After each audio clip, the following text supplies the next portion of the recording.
La Taberna de Clio presenta Los papas, la religión se convierte en política. Capítulo 2.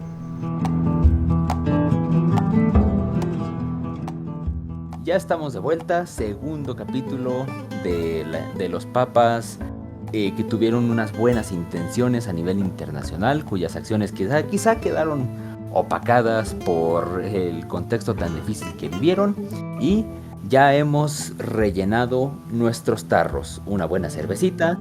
El mío fue con vino de consagrar, porque, perdóname, pero vengo fino. Acá mi compadre se metió a la parroquia local a robarse las botellas, bueno, todo un ejemplo, ya saben por qué. Y por cierto, el conejo hoy está preso. Por favor, suscríbanse a nuestro canal, apóyennos. Donen, por favor, necesitamos dinero para la fianza. Necesitamos dinero para su fianza de este mes, que ya es algo repetitivo. Y Eh, recuerden, niños, un kukri no es un arma oficial, es ilegal la aportación de un kukri aquí en México. y supongo que tiene licencia para portar ese kukri, ¿verdad, señor? Sí. Cállate, niño. Sale.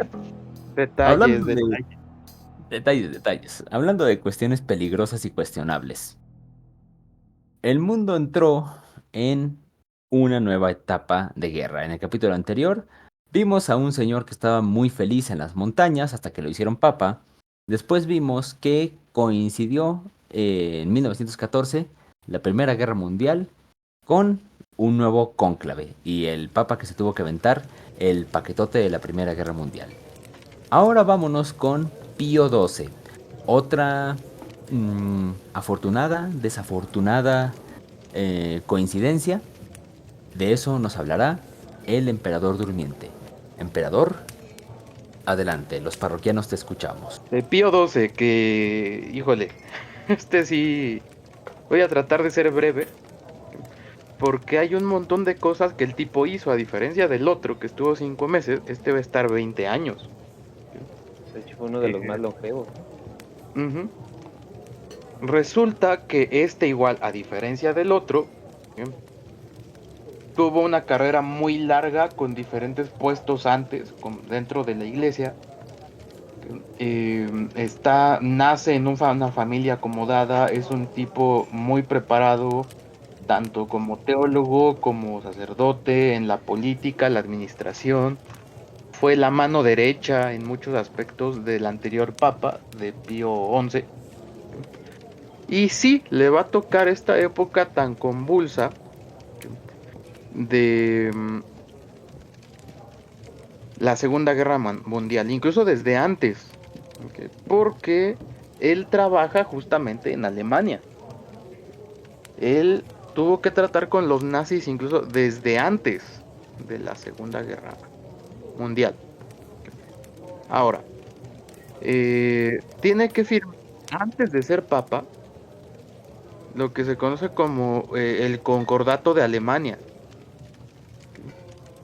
Em, para que los nazis y la Iglesia Católica la llevaran en paz. Porque el nazismo es algo tan raro que por momentos se acercaba mucho, por otros momentos era completamente anticatólico. Entonces la iglesia, la institución, Roma, necesitaba cierta garantía, ¿no? Por eso es que por ese lado ellos buscan un acuerdo. ¿Qué ganaban los nazis para firmar un tratado con Roma?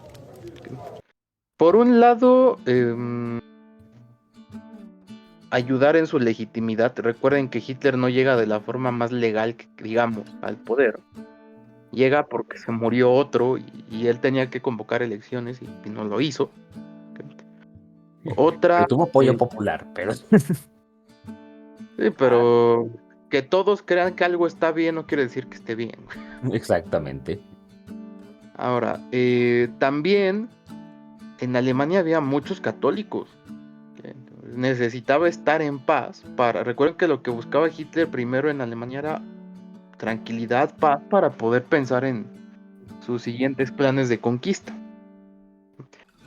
Y este tratado lo va a firmar todavía bajo el papado de Pío XI, pero va a ser este hombre, el futuro Pío XII, el que va a tener que aventarse la negociación con otro viejo conocido de la Segunda Guerra, von Papen, que era la mano derecha de Hitler en su momento. Y entonces esto va a hacer que a la figura histórica de Pío XII se le cuestione muchísimo, ¿no? Tú firmaste tratados con la Alemania nazi, no era el único, todos lo hicieron. ¿Okay? Cómo le dio la cara a los franceses y a los ingleses. Pero para otro capítulo, ¿no? Ahora, no, ¿quién es el otro líder nazi? El otro líder totalitario de la época. ¿Cuál de todos? Podría ser cualquier. Francisco Franco, Stalin, Hirohito. ¿Cuál de todos? Ujú. Mussolini. Pues, te digo, podría ser cualquiera. Porque la otra, o el otro pacto que se tiene que firmar es con la Italia de Mussolini. Recordemos que para ese momento Italia es un país relativamente joven, 30, 40 años de haberse formado, y el gobierno italiano reclama toda Roma. Entonces, si hoy existe el Vaticano, es gracias al Tratado de Letrán que se firma entre el Vaticano y la Italia de Mussolini para que exista el Vaticano. ¿Okay? Otra de los cuestionamientos, ojo, es asunto del anterior Papa, pero como Pío XII todavía con su nombre original de Pietro Angelerio, él es el que va y negocia, él es el que va y firma, entonces va a ser cuestionado toda su vida, ¿no? Entonces empezó a hacer cosas desde antes de ser papa, justamente. Cuando muere el anterior, que va a ser Nicolás IV, no, espera, ya se me cruzaron aquí las notas.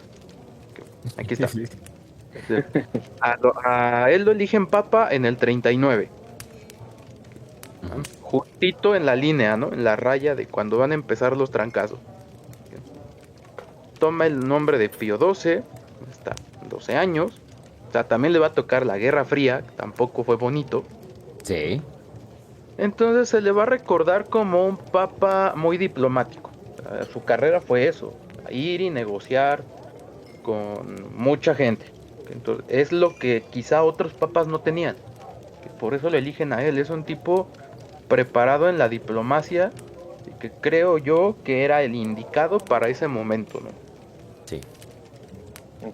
Le puede cuestionar mucho esta idea del silencio, porque está la guerra, está las linduras de los nazis como el exterminio, las persecuciones, el fascismo italiano. Y por un lado se entiende porque el tipo sí comparte algo con estos dos, el anticomunismo. Recordemos que el gran villano tanto para fascistas como para nazis son los comunistas. Sí. Lo del Dios era un tema racial, el enemigo ideológico eran los comunistas. Y la iglesia está de acuerdo en eso, porque los comunistas o alguna rama de las muchas que tenía el comunismo es abiertamente antirreligiosa. Entonces, sí hay puntos en común con estos dos grandes líderes, ¿no? Y el tipo pues en ningún momento condena las acciones tanto de nazis como de fascistas. O lo va a hacer de forma muy velada, porque sí tiene por ahí un par de discursos o encíclicas donde sí hace referencias al sufrimiento a los que son perseguidos por raza, por ejemplo. Pero nunca se enfrentó a ellos como tal. ¿Por qué no? Porque acaba de negociar con Mussolini. Nos acaban de dar el Vaticano. Estamos rodeados por ellos. Si él se enemistaba, y no es por defenderlo, ¿ok? Pero entiendo por qué no. Si él se enemista con Hitler o con Mussolini, estaba en peligro de que la persecución, imagínense la persecución no fuera solo contra los judíos, sino también contra católicos, más cuando los nazis toman esa idea loca de vamos a hacer nuestra propia religión. Entonces él tenía que manejar los hilos para que los católicos siguieran siendo respetados a cierto punto. Y aquí viene la otra que sí se le reconoce, que el Vaticano estuvo ayudando a gente, a judíos, a esconderlos o ayudarlos a escapar. Sí. Bajo la mesa, por catacumbas, con documentos falsos, cosas no muy piadosas. Pero todo fue a través del Vaticano, con dinero del Vaticano, se recolectaba dinero y se ayudaba a las comunidades devastadas por la guerra. Pues no es que se quedara con los brazos cruzados. Sí hubo una ayuda. ¿Por qué? Y hasta la fecha lo hacen, ¿eh? La iglesia sí hace muchas obras de caridad, aunque las tachemos de... que eso no excluye que también sean un banco. Que se hayan dejado llevar por el lujo. Pero recuerden que en el mundo cristiano católico existe esta idea de que las buenas acciones no se presumen.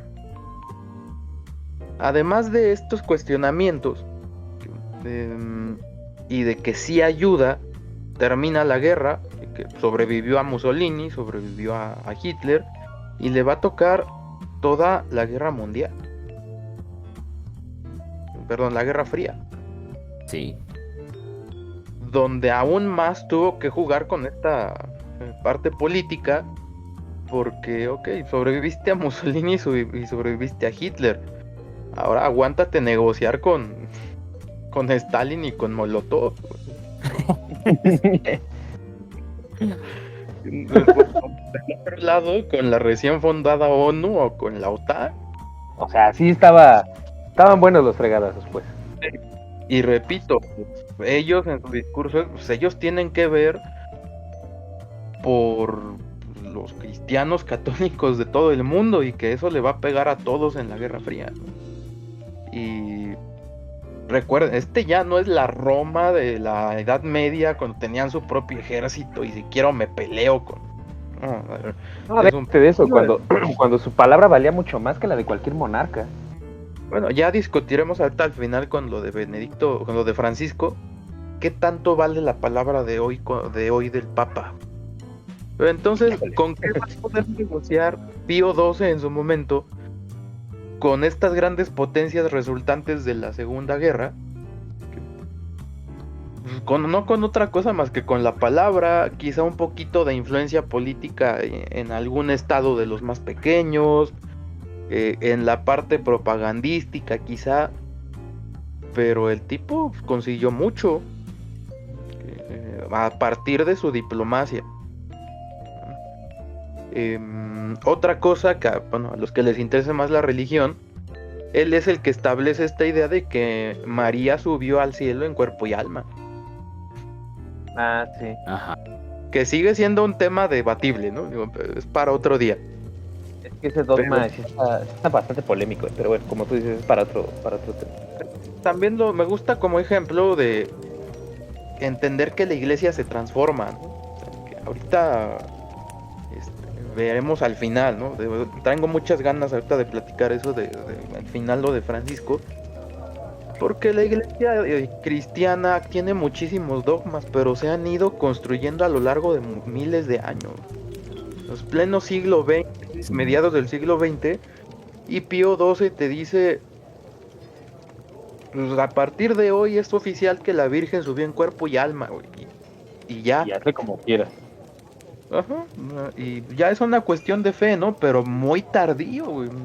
1900 y pico. Primera cuestión, neta, ¿no te dieron cuenta? O sea, desde antes no tenían clara esa parte. Cuestionamientos aparte, ¿no? No se ponían de acuerdo. Y a la fecha, hay ciertas cosas en las que siguen sin ponerse de acuerdo. Sí, y aparte, bueno, sobrevive otra vez, a Stalin, sobrevive a Hitler, a Mussolini, con el mundo occidental capitalista cada vez menos religioso. Y el tipo sobrevivió, ya vimos lo que le pasó a Celestino. Ni la se murió. Y este tipo aguantó. Se murió de viejo en su cama. Y con eso quiero terminar. Para quien le interese el tema de Diogor. Porque el tipo murió. No murió bien. Estaba enfermo. Falleció. Pero lo que pasó después. No sé si usted, querido decano, tiene idea. No. Y ha visto estos días que A le ver. pasó.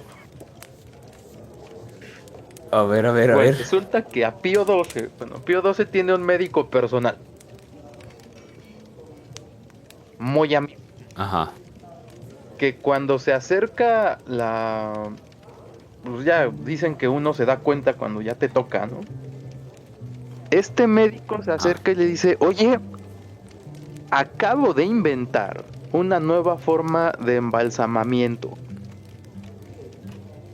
Muy parecida a lo que le hicieron a Jesús. ¿Qué es lo que dice la Biblia?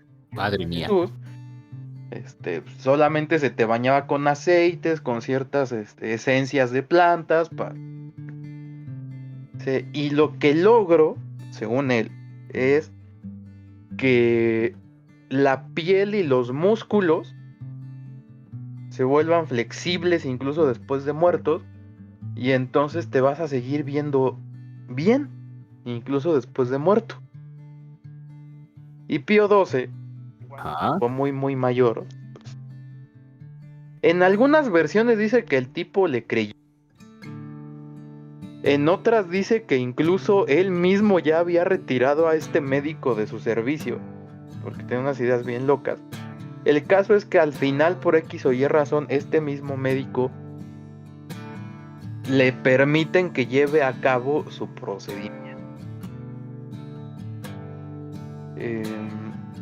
¿En qué consistía? Vamos a recubrir el cuerpo, ¿sí? Con ciertas sustancias de plantas, de esencias y demás, aromáticas. Pero lo vamos a forrar de celofán. Una momia moderna. No, por ahí existe la foto. Payaso. Solo encontré una. A ver, a ver. Luego te la paso. A ver, a ver, a ver, a ver. A ver, Donde déjala sí se busco. ve que puesto en celofán. Pío 12 cuerpo. Ah, sí, cierto. Pues según él, porque eso iba a ayudar al procedimiento. Ya vi qué pasó. Ok, va. Entonces, ¿qué pasa? Resulta que fue una época muy calurosa. Y lo que hizo fue acelerar la descomposición. Perdón que te interrumpa, ¿cómo se llaman esas figuras que venden en Guanajuato? Las que son como de dulce. Ah, las momias. Ajá, ¿no? pero tienen un nombre, ¿cómo se llama? Son charamuscas. Ándale, charamusca. Parecía charamusca. Vamos. No, el tipo se empezó a poner negro. O sea, se aceleró tanto el proceso de descomposición que se empezó a poner negro. Se empezó a desarticular. O sea, que ahora lo que vimos con Francisco, que te tengo que sacar, tengo que llevar en procesión, y en esa época fue en coche, había que cambiarte de un ataúd a otro, ¿no? Se tuvo que amarrar el cuerpo que se estaba deshaciendo solo con cintas de cera porque de verdad se estaba pudriendo, o sea, ya estaba. Y cuentan que pues, güey, así no puede estar. Y cuando lo están trasladando hacia San Pedro, a la basílica, para que la gente pase y dé sus respetos y demás, los guardias suizos que van escoltando cuentan que escuchamos que algo tronó adentro del ataúd, güey.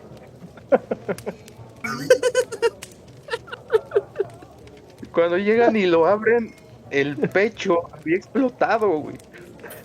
Como en Alien. baboso. Que algunos se desmayaron por el olor, o sea, ya ni siquiera era el olor común de un muerto. Esto se aceleró muy mucho y olía horrible. Algunos guardias suizos hasta se desmayaron. Y que aparte, como la explosión no fue por ahí, que también, incluso hay por ahí fotos de donde se ve que tenía una nariz muy, aguileña. Entonces, Ajá. ya con la descomposición, pues, la nariz se deshizo, güey. Recuerden que ahí no hay hueso. Ah, Michael Jackson. Entonces, no tenía nariz, la boca estaba toda negra. Entonces, le mandaron a hablar a otros embalsamadores, güey, ya profesionales. ¿Qué procede? ¿Qué se puede hacer? No puede estar así. Con Poli Shale. ¿No? Espera. Es que dijeron los embalsamadores. Mire, jefe, para empezar se lo hicieron todo mal.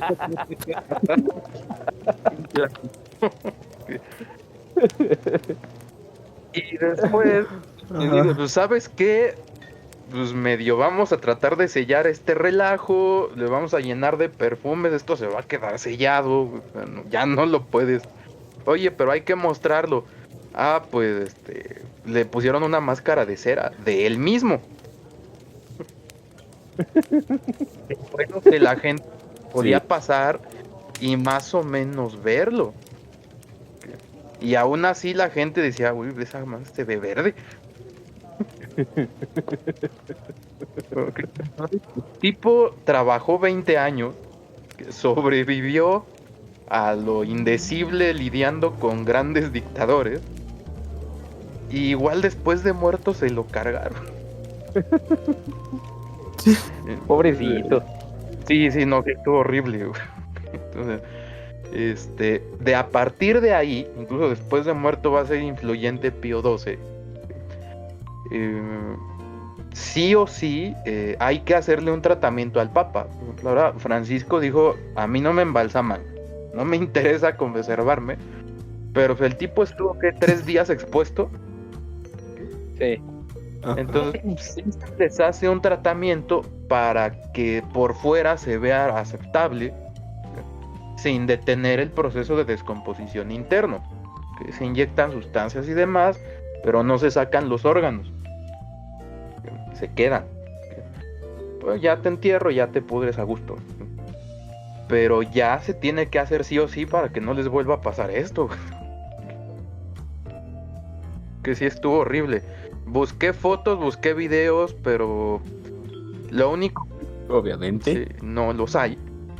Pero lo único que hay son fotos de cuando está en su lecho de muerte, porque el médico aparte tomó fotos y se las vendió a los periódicos. O sea, este tipo y el que embalsamó a Maximiliano, yo creo que estudiaron en el mismo lugar.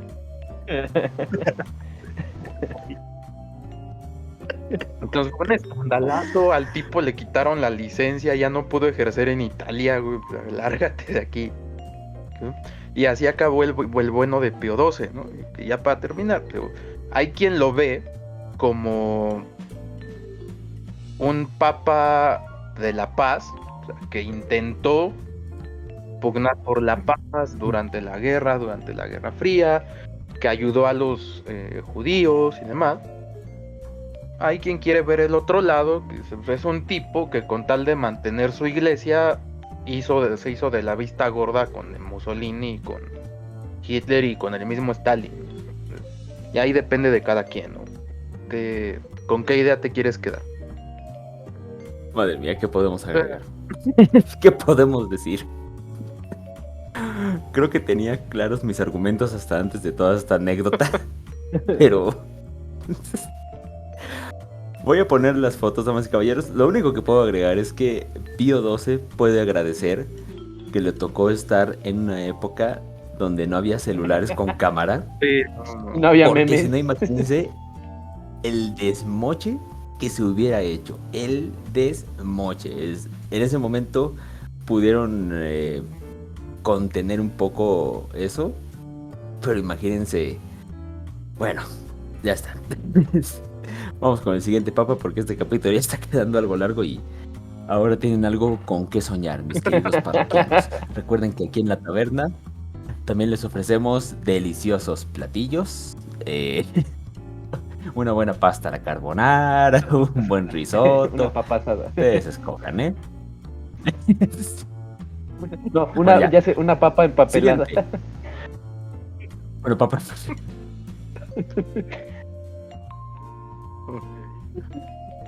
A ver, ya. Una, Sigue. 2, 3. Ya. Por cuestiones de logística me voy a ir un poco más rápido. Ajá. Creo que esto de Juan quedó muy bien. Y fíjense que esto es una bonita coincidencia porque sin darnos cuenta elegimos a 3 papas muy irrelevantes y casi seguiditos. Yo acabé eligiendo al que va después de Pío XII, a Juan XXIII. De hecho, este señor, Angelo Giuseppe Roncalli, ya había participado, fíjense qué curioso, ya fue contemporáneo de Benedicto XV, que ya vimos en el primer capítulo, y de Pío XII. Es decir, durante la Primera Guerra Mundial fue sargento médico y después fue capellán militar. El señor daba misa ahí en medio de los trancazos y creo que es un tema que muchas veces se nos olvida, ¿no? La cuestión religiosa de los soldados que estaban en las trincheras. Mira, Estuvo me cumpliendo. atrevo a interrumpir, porque Ah, justo hoy que veía cosas para esto, hay por ahí una foto donde están los 3 últimos. Antes de sí. ser papas, los 3. Cuando eran cardenales nada más. Está un Francisco muy joven, está Juan Pablo Ajá. y está Ratzinger, que de joven se veía aún más maligno. La voy a buscar y te la mando. Aún más malito. Sí, porfa, igual para ponerla, Estaba en su porque creo modo, que eso puede... estaba en su modo de canciller Palpatine. Algo así. Continúa ahora sí. payaso. Bueno, entonces estuvo cumpliendo misiones de evangelización por parte de Benedicto XV. Durante la época de Pío XII también estuvo ayudando a rescate de judíos. Y hablando hace rato de que Celestino había sido elegido papa ya muy mayor, pues resulta que Juan también, o sea, fue a los 77 años que ya le tocó ser papa. Ya era un venerable viejito. O sea, y él y todos los demás pensaron, este cuate va a ser de transición, este cuate se nos va a petatear luego, es en lo que vamos pensando otro. Pues, ¿qué creen, señores? Que les duró unos cuantos añitos. O sea, no se rindió tan fácilmente el señor. Dicen que tenía muy buen humor, que era como que un viejito bonito. Habría que ver. ¿Mm? Pero bueno, ¿qué le toca vivir a este señor? Dando continuidad a la cuestión de Pío XII. Pues hay nada más. La Guerra Fría y en especial la crisis de los misiles. Quienes no recuerden esto, los ponemos al tanto. La crisis de los misiles es el momento en que la sociedad estuvo a punto de irse muy lejos, porque tanto Estados Unidos como la Unión Soviética estaban frente a frente, ahí en Bahía de Cochinos, listos para recibir la orden de jálale, disparar y que iniciara la Tercera Guerra Mundial. Gracias a la diplomacia no pasó eso. Pero poquito después de lo que ocurrió, poquito después de esto, Juan XXIII, y antes de morir, escribió su última encíclica. ¿Qué diablos es una encíclica? Son esos documentos como que de llamada general del Papa a la sociedad. Escribió 8 en particular, pero el último es el que nos llama mucho la atención, que es Pacem in Terris, o sea, paz en la tierra. Aquí lo que está diciendo este señor a grandes rasgos es que está regañando a ambos bandos.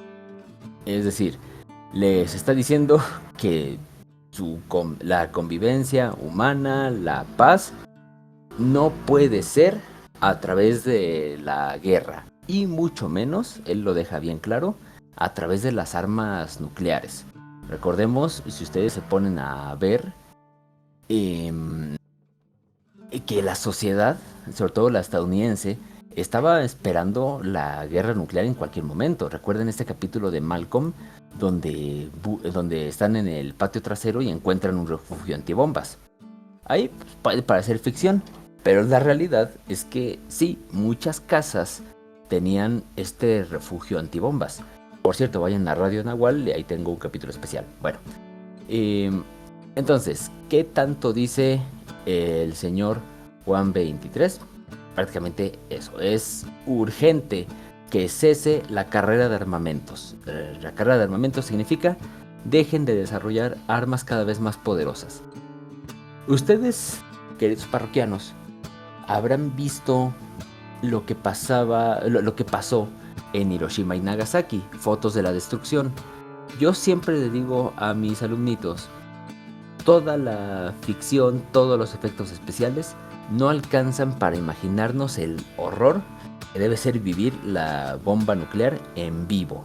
O sea, toda nuestra imaginación no nos dan para pensar en algo capaz de borrar una ciudad en un parpadeo. ¿Pero qué creen?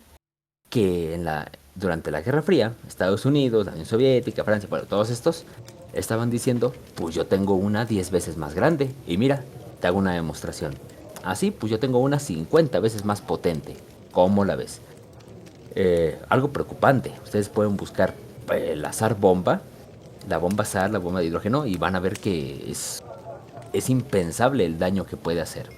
Entonces el Papa exigió que ya se dejara de lado esa carrera armamentista, que ya se prohibieran las armas atómicas, que todo el mundo tenga un desarme simultáneo, que en paz todo el mundo ya, vamos a desarmar esto, vamos a quitar esto y vamos a vernos bien. ¿Ah? Que es, la guerra es absurda desde su punto de vista. Fue muy crítico, la verdad. Pero una vez más viene lo que dijimos desde el primer capítulo. En este punto de la historia, en el siglo XX, a mediados, ¿cuántas personas le hacían caso al Papa? Pues Kennedy dijo, Simón, la verdad es que sí, nos conmueve mucho lo que ha dicho el Papa, sí, lo vamos a pensar. Sí. Estados Unidos lo va a pensar. Eso no significa que lo vayamos a hacer, pero me conmovió. ¿Ah? Sí, exactamente. Nikita Khrushchev, por parte de la Unión Soviética, también dijo, no, sí, es una posición muy buena la que tiene el Papa, es un argumento perfecto. Nosotros no somos religiosos, pero queremos la paz. Entonces, sí, también lo vamos a pensar. Pero, pues, faltaban todavía otros 27 años para que se acabara la Guerra Fría. Como que mucho efecto no les hizo. Pero bueno, el Papa hizo su intento. Señores, ¿algo que opinar respecto al buen Juan? Pues, mira, es uno de los papas, creo yo, más populares. Ajá. Justo porque pues, igual que a Pío le va a tocar, güey, negociar con pura gente pesada, cuando ya como tal influencia en ellos ya no tienes. Muy bien intencionado. Yo tengo entendido que también le tocó una época bastante confusa y convulsa dentro de las paredes del Vaticano. También porque tenía ciertas ideas un poquito liberales para su tiempo. Pero creo que es de los más respetados. En el imaginario colectivo, Juan 23 es como el ejemplo. En la lista de mejores papas de la historia está Pedro, está Juan Pablo y está, no sé si está en segundo o en tercero, pero ahí está. Muy poca gente se sabe los nombres de muchos papas más que los recientes. Y mucha gente se sigue acordando de Juan 23. Ya, ajá, ya los dos. Pues yo decía que tanto Juan 23 como Pablo VI creo que son de los papas de del siglo pasado, que todavía son como recordados por personas de alguna manera contemporáneas a esa época y que siguen vivas, porque pues la gran mayoría pues, son los que nos tocan, por lo menos a nosotros, pues son estos tres, que son Juan Pablo, Joseph Ratzinger y Francisco I.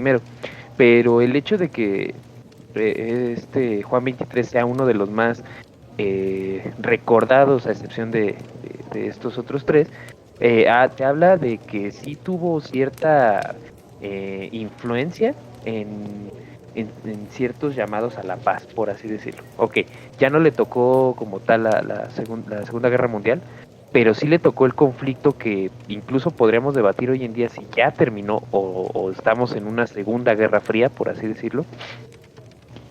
Creo que fue un preámbulo para lo que después, años después, como más o menos 20 años después de todo esto, Juan Pablo II haría y que tendría mayor peso con respecto a llamados a la paz o a un cese de armas. Porque bien lo dijo el emperador, o sea, qué tan influyente hoy en día es la palabra de un papa, pues honestamente ya no tiene el mismo poder que antes, ya no tiene el mismo poder que en la Edad Media. Ahorita ya son relegados a simplemente figuras religiosas y ya no tanto políticas. Pero pues ya cuando hablemos de Juan Pablo II ya veremos que sí es un cambio mucho más radical. Y hablando de, ¿qué les parece si vamos a ese tercer capítulo? Este segundo capítulo fue pintoresco. Muy pintoresco. Creo que es de esas cosas que nos hacen amar la historia, esas anécdotas únicas. Así que, señores, vamos a rellenar los tarros una segunda vez. Otto Bagales, a mí me gusta todo lo que marea. Vamos, sale.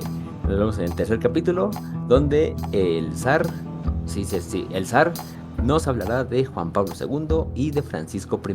Vámonos a lo contemporáneo. Hasta la vista. Abur.